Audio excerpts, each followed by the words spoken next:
Five biggest mistakes small wedding and event rental businesses are making, and myself included. I've made these mistakes. So I just want to really go in this video and talk about it.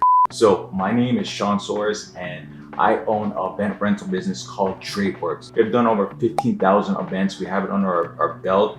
We've been doing this for over 14 years. We work in the Tri-County areas, and we're one of the top event draping companies. What I gathered from my years of doing DrapeWorks, as well as just speaking to other event business owners, we've all made mistakes. And in this video, I want to really talk about the mistakes, and I hope you guys could avoid these mistakes. So I want to start with the first mistake. So the first mistake is this: not doing your research before investing into your event rental products.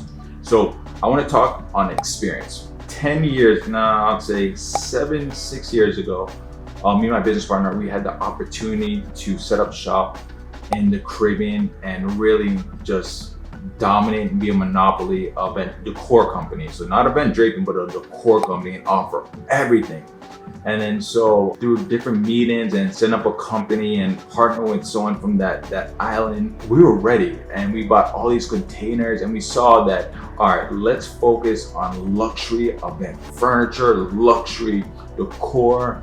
And guess what?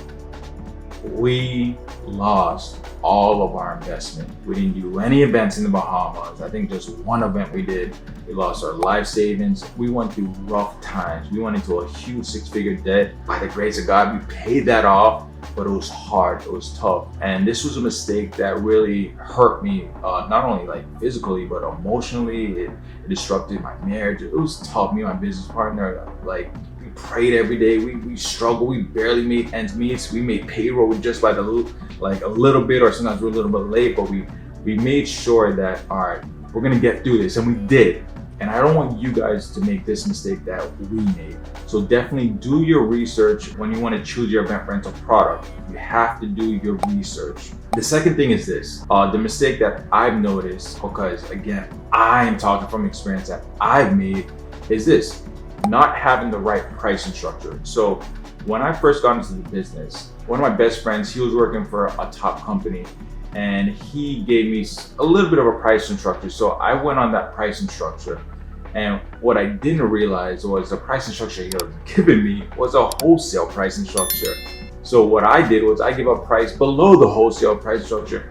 And I just realized after a couple of events, I looked at the numbers and was saying, like, this is not super profitable. This is like, I'm breaking even big doing all of this. I have to do my research and seeing my labor, seeing my expenses, understanding maintenance, understanding delivery trucks, rentals, all of this stuff. I did more and more research to finally see, all right, this is the right pricing structure. And then based on what the clients were negotiating, I saw a pricing structure that worked for me. So after the second year of business, I kept raising my prices, and now I'm one of the most expensive event draping company. People understand that they're gonna get the best. And the same thing with you. You just have to really do your research. If you're just starting off, what I recommend is this. Let's say if you're gonna do a photo booth rental, I would say, if you're based in Atlanta, I would call a couple of event photo booth rentals in Atlanta. Get pricing, understand the pricing and why they price it this way, and try it out and understand based on what you gather and what you think is fair and what you think is profitable. Do it, but definitely you have to have the right pricing structure, because at the end of the day, you have to be profitable.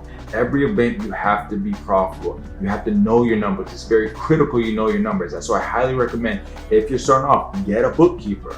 I'm telling you, get a bookkeeper. Go over the numbers every month, every event. I know for us, what we used to do, sometimes we do this, but now we're at the point where we really know our numbers. So every Monday, us and the project managers, we'll get together, we'll look at the event, we'll go over the expenses together, and we'll say, all right, why was this so much in labor? All right, what happened here? What happened here? We knew the pricing structure, and based on the feedback we got from our team, we're like, all right, we're gonna have to charge more for that. Hey, if a client says 12 p.m. breakdown, and then the event ends at 2 p.m. That's 2 hours waiting. All right, I'm gonna charge the client more. But again, now I know my pricing structure, and this is something that you will get to get better at after each event. Another mistake, and again, guys, this is also me. I'm not just saying like everyone makes mistakes, but I gotta talk from experience, is this. I used to, and I'm just being honest, when I first got into the event draping business, and I'll just say right now, it's offering low quality products. So when I first got in the event draping industry, draping is very expensive. I'm telling you this right now. It is super expensive. Most hotels and venues require flame certificates, so that means the drapes have to be flame proof. That's expensive. So I remember the first couple events, I kind of skipped through that. I didn't have that much money, and what I did was I bought a drape that wasn't flame proof. And I don't know, I just got this conviction after a couple events where it's just like, no man, if I'm gonna do this, I'm gonna do this right. And what people are gonna know me for is high quality products. I'm going to have flame retardant products.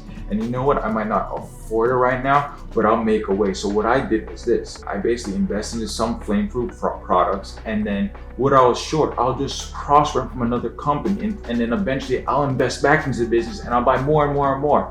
And it takes time, but I'm telling you, it makes a huge difference. Because for me, that's what made me stand out from the other draping companies. I had all of my drapes were flame proof. I had the certification. Everybody knew that if you're working at a hotel, especially a high-end hotel, SLS, Four Seasons, these high-end, they're going to require, fire marshals are going to come and they're going to inspect those drapes. So for me, I had to ship and get high quality products. And the same thing for you. Don't get low quality products. I've seen people get stuff from China. There's nothing wrong with getting stuff from China, but you have to understand there's good manufacturers and there's horrible manufacturers. So due diligence, understand the product before you purchase it, and don't get low quality products. I mean, it's going to save you time, it's going to save you headache, it's going to save you money. Don't do this, because I've seen people do this. I don't want you guys to make that mistake that I made. Another example for this, and I just want to talk more about this, is when it comes to high quality and low quality, you have to understand your clients, they know when something is cheap and when something is not cheap. And this is a business where people recommend people. So they're going to tell, use this client, use this vendor. They're great and their quality products is amazing compared to, hey, don't use this vendor. Quality is horrible. Don't use this vendor. And it's word of mouth. It's a word of mouth business. Fourth mistake that I've seen is a lot of event rental business owners and wedding business rental owners, they don't put a lot of time into their website. A lot of them just put low resolution photos. It's just a number. It's just a few images. It's not really describing who they are of what they've accomplished. That's a mistake that I've seen a lot of rental owners make, is not putting money and effort into their websites. It's 2023. Everybody needs high resolution photos on their websites. Everybody needs to showcase who they work with. If you've done events, big events, showcase it.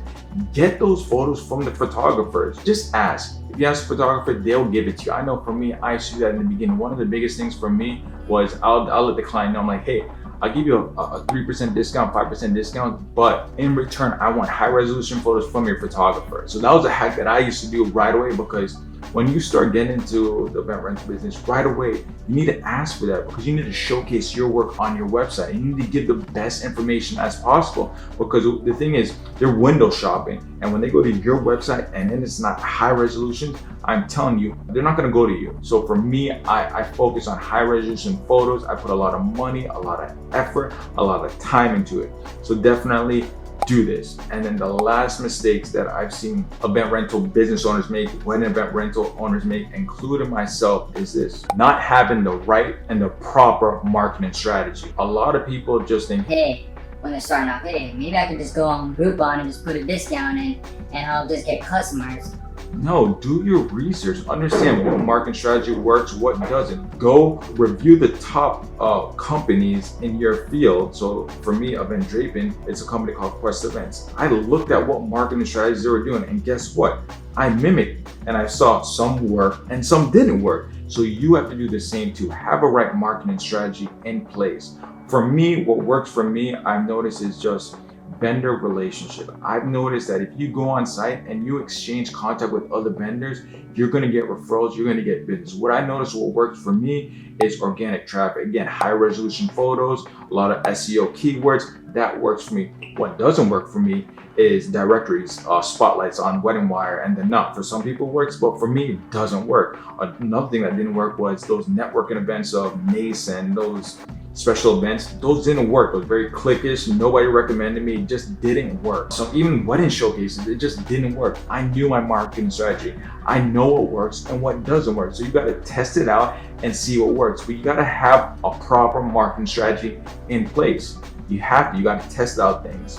So I hope you've seen these mistakes and you're like, all right, I'm going to avoid those mistakes. And that's what this video is all about. It's just making sure you don't make these mistakes. I just don't want you to go through that again. I don't even want you to go through that. So I hope that this video is very resourceful for you. And if you're just starting off, one thing I recommend is I have a masterclass. If you go in the description, and it's going to show you how to make $1,000 a month, more than $1,000 a month. Do certain tactics, stuff that I recommend, especially to use if you're just starting off. So definitely go in the description. And guys, if you have any comments, leave comments. Let me know what you want to hear. I'm putting out more content, but I want to hear from you guys. Subscribe, like, share if you can. Every week I'm coming out with a video. So I just want to give you insight to the wedding event rental industry. Until the next video.